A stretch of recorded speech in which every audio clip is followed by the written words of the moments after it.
If you've ever wondered what's really going on behind the scenes in a real estate transaction, you're in the right place. Whether it's the nail-biting negotiations, the crazy twists and turns throughout a transaction, or the moments that just make you want to pull your hair out, it's all going to be shared. I'm Brittany Fry, and I am the host of the Closing Chapters podcast. Here, we are going to talk about my career transaction by transaction since 2016. And we're also going to go through all of the golden nuggets that I've learned along the way that I would love to share with you. I want to shape your reality in real estate to a world that you can be confident, educated, and make really wonderful decisions for your financial future and build a real estate portfolio. No matter if you are a real estate investor, a first-time home buyer, or a luxury buyer, there's something to be had in this podcast. You're going to see it throughout this series that military is really my heart. That is my niche. If you are a military buyer or seller, you will thrive listening to this podcast. So grab a seat at the closing table and let's close some chapters. Sometimes it only takes one look, one link, one house, one showing, one contract, and we are signed, sealed, and delivered. In this next transaction that I closed in February of 2019, that is exactly what happened. I had another UAV family coming over to Shaw Air Force Base, and this time they were very particular on the location they wanted to be in. They had done the research online, and they were set on wanting to be in Elgin, South Carolina, which is the countryside between Sumter and Columbia. It's a really well-known area online in the spouse communities, like on their spouses pages. It's talked about quite a bit, and that is what they decided on, is this is the nook they wanted to be in. Now, it's really interesting. Sometimes you pick a location and life has other plans for you. So this family in particular, when they got into this house, the husband worked at Shaw Air Force Base about 45 minutes away from the house. So they were already committing to that commute. The wife was a teacher. She ended up getting a job at a private school. Guess where? Sumter, South Carolina, right by the base. And so they both commuted 40 to 45 minutes. And they absolutely loved their jobs. They loved their home. They loved not being so close to the base that they were in a little bit more of a mixed-up community or local community, right, within their neighborhood. And they had amazing neighbors and loved the relationships they made while they were in Sumter. They have since moved on to the West Coast, and we'll talk about that later because they did really good. But for this transaction, they bought their first home, a 3-bedroom, 2-bath, and it had a bonus room over the garage with almost an acre lot. It was a beautiful lot and wooded in the back. The whole neighborhood was very mature. It wasn't a brand new neighborhood, for $168,000. Can you believe it? And it was a cutie patootie. All engineered hardwood floors down on the first floor except for the bedrooms, and then carpet in the bedrooms and upstairs. And it was nice. It was a perfect little starter home. It had a nice sized living room, an eat-in kitchen, and then the kitchen off of the garage. And it had a 2-bay garage, sidewalks in the neighborhood. It was really a great deal. So they definitely took a little bit of a break on having to drive quite a bit, especially when we thought that she in particular would probably end up closer to Columbia, because that's usually the intention, is when they go to Elgin or Lugoff, in between area between Sumter and Columbia, it's usually because they're pushing to northeast Columbia. So it's always interesting how things go. But the really interesting piece for their story, in my opinion, is most of the time, first-time home buyers will not pick a home on the first showing. Nonetheless, this was a virtual showing. My folks were out west and coming straight here, and they wanted a house waiting for them, and we made that happen. So I did a video tour, sent it over to them, and they said, we love it. It looks just as good as it did in pictures. Can we put an offer in on it? And I was like, are you sure? Do you want something else to compare to? Is this okay for you? And they're like, do we have to see another house? Is that like a requirement? I said, absolutely not. If you love it, you love it. I just want to make sure you don't feel like you're being pressured into anything. And they're like, no, we like it. I think it's a good fit. And we just want to be able to lock it in. I was like, all right, let's do it. And we did. And I say this to show, like, every buyer's situation can be different, especially as a first-time home buyer. And I think we impress upon so many people so much pressure or ways that things are supposed to be done. And the reality is, the beauty of real estate is everything's negotiable. No two transactions are the same. Every relationship is different. Every showing is a little bit different, right? That's truly the beauty, is every transaction is unique. Every client is unique, and we get to take it and roll with it. So if you know your client, they're confident and they feel good about it, then heck yeah, let them go for it. Now, if I have somebody that seems like a little bit leery or just is, oh, I'm just worried it's gonna disappear, but I'm not sure, they don't love the house, then I want you to make sure that you are committed and okay with the decision you're making. But don't let other people around you tell you otherwise. Put those blinders on. If you feel good about something and you're ready to make a decision, that's okay. All too often, I think we let our sphere of influence us one way or the other, and sometimes it really complicates things. We get people involved thinking that they're going to help, or they have previous experience, or they're a trusted advisor in your corner, and then you just realize that they're honestly a little too emotionally attached or too far removed from the situation.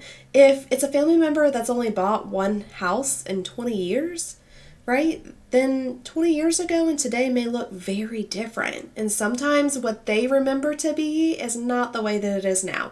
So some of those scenarios can get a little bit complicated. And I love it when a family or a client comes to me and just says, hey, this is my thing. This is my house. This is my decision. I want to take it and roll with it. And that is absolutely amazing. Now, this couple had all the support in the world from their family, but they were very sure of themselves. They were confident they were making a great decision, and they knew that it was a good home. We ran the comps. We made sure that everything checked out, and of course, it was priced very well, and we really got them a great deal.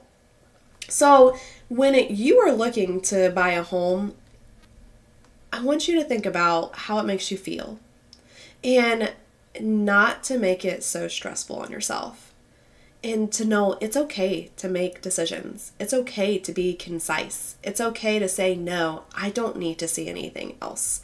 So if that's you, if you're one of those people that's just, I can narrow it down pretty darn good before I ever walk in the door. Like, I know what's on my yes list, what's on my no list, and if it meets the criteria, then I'm pretty darn sure I can hone this in. And if that's the case, then you need to voice that ahead of time and just say, hey, I'm pretty quick to make decisions, and I'm okay with that. I'm usually pretty comfortable with the decisions I make, and we can rock and roll pretty fast. And that is going to set the pace for your realtor or your trusted advisor to let them know where you stand and how we can move forward. Because a lot of it has to do with your individual comfort and the experience that you need to feel secure and confident in your decision. Now, I'm also going to tell you, this is exactly why I am a heavy hitter up front. If you've ever worked with me as a buyer, you probably started out with me going, oh my gosh, is this woman ever going to stop talking? Because when we do a introduction call and we get on and discuss the process and what it looks like, it takes about 2.5 hours. But it's because I want to take you from A to Z and answer all the most common questions in between, set you up for the correct expectations of finances, what you should expect to have to pay now, during the process, and later, right, at closing, and what the differences are between a home inspection and an appraisal, what is required, what is not, what is my wheelhouse, what does the lender take care of, right? What can I be involved in and what can't I be involved in? All of those things, if I set those standards from the beginning, then we're good. And then I'm also going to talk about some very generalized situations that are very common in the real estate world and say, hey, when we do this, like, everything's negotiable, but these are the kind of terms that are typically talked about or what we're going to decide about.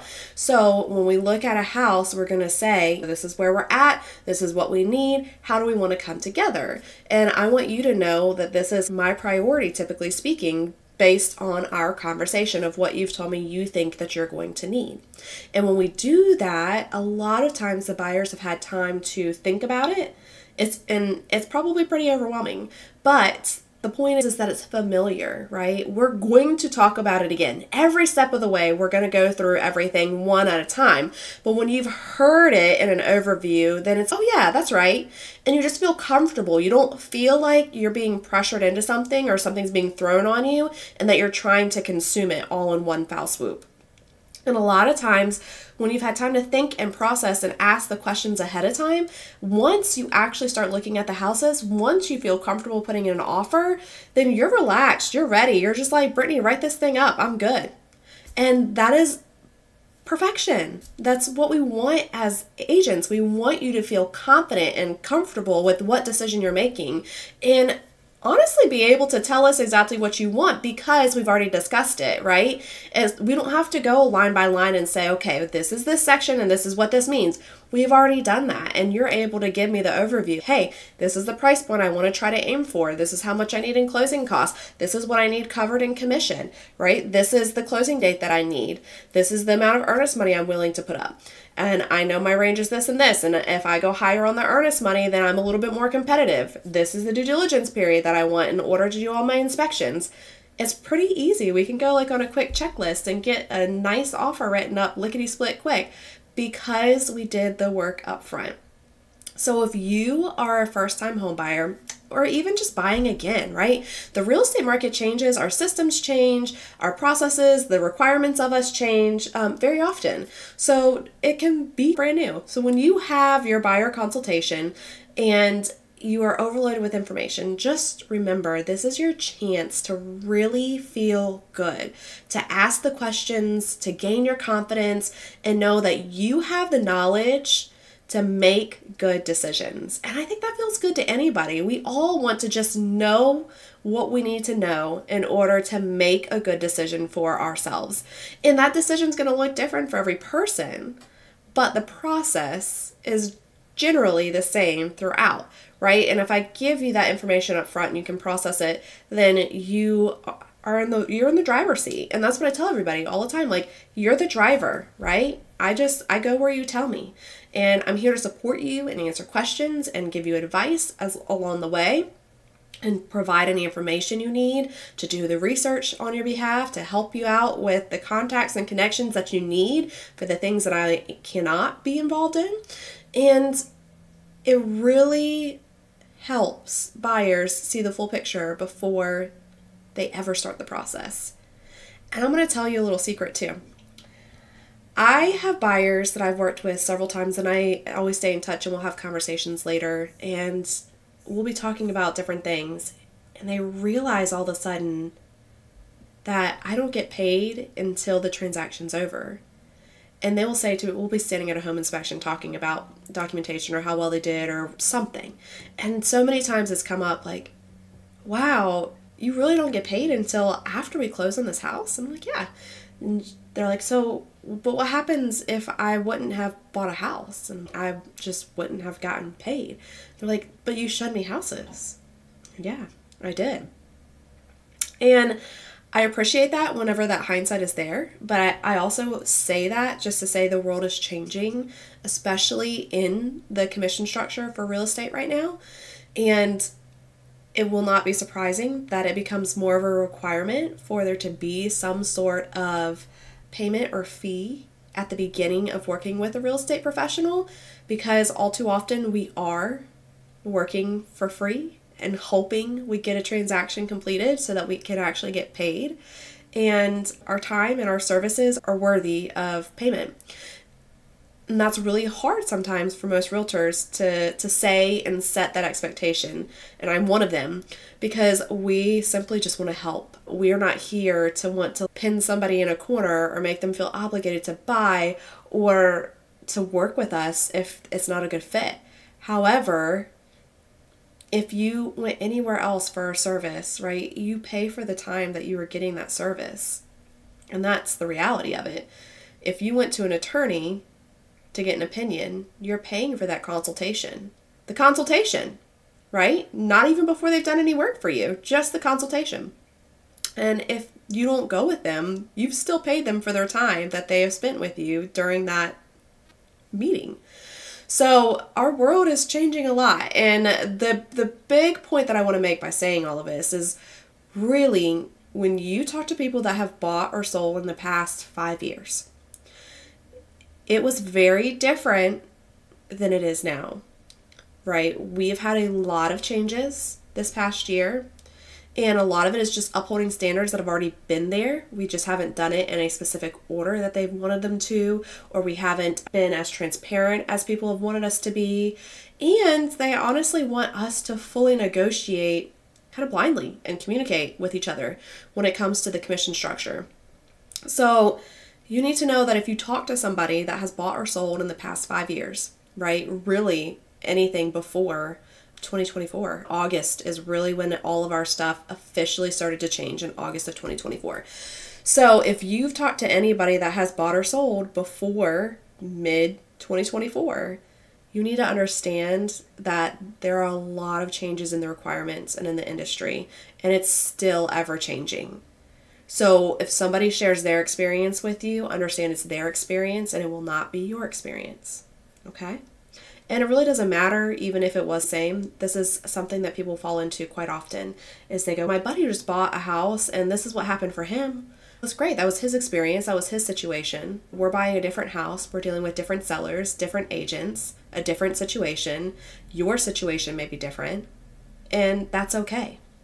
I have buddies right now that have bought very close together here, and one is an investor mindset and wants to buy smaller houses at a cheaper price point and be able to update them and flip them or turn them into rentals and then acquire another property.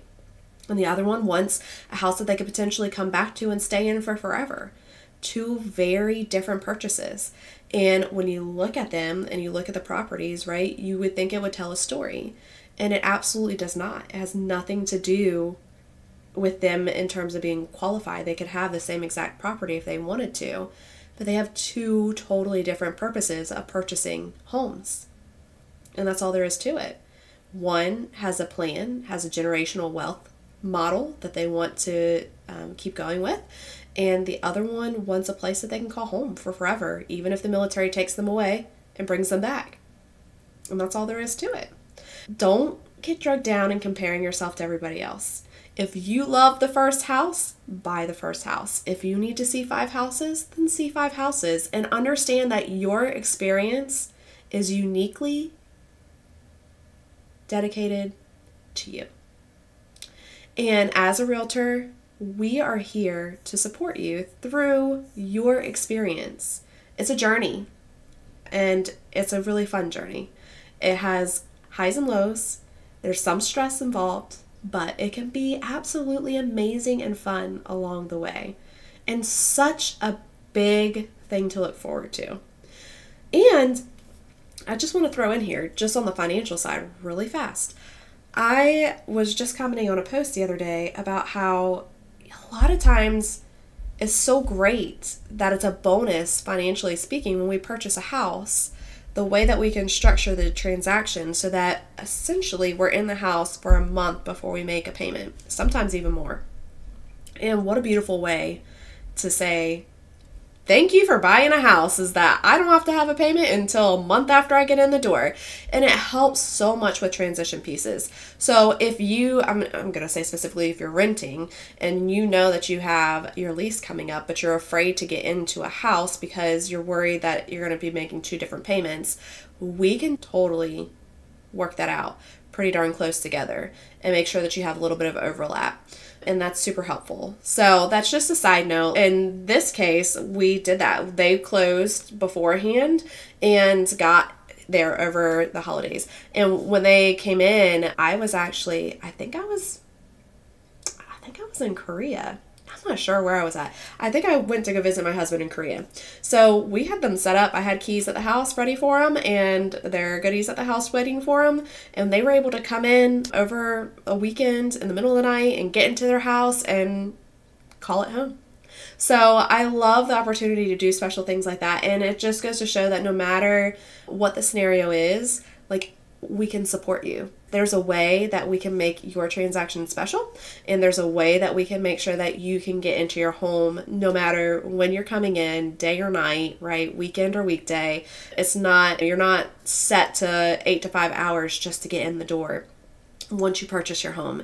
And what a beautiful thing that is versus renting when you have to go in and sign for a lease and wait for your keys and do your initial walkthroughs. So there really is some beauty to purchasing a home and just being able to open the door and know that it's yours, and you don't have to answer to anybody other than the mortgage. Anyhow, I am so excited to tell you more about my transactions in 2019, but we are off to a great start. I have amazing families buying some fantastic properties, and seeing into the future, they've all had such great returns, the ones that have sold. So I am here to tell you that real estate is such a treat. It can be such a great tool and stepping stone, and I cannot wait to show you the examples from the few people that I've already talked about for 2019 that sold in the future, because it really is amazing to see the transformation and the capability that they were able to use this property that they bought and then be able to push it into their next properties. And the past 2 transactions I've talked about did exactly that. And they both went from the East Coast to the West Coast, where it was much more expensive. And the reason why they were able to purchase and get the home they needed and wanted was simply because they had the equity in their home from South Carolina that they were able to take and just roll straight into the new property. How awesome is that? We're going to talk about that so much more very soon. Have a great day.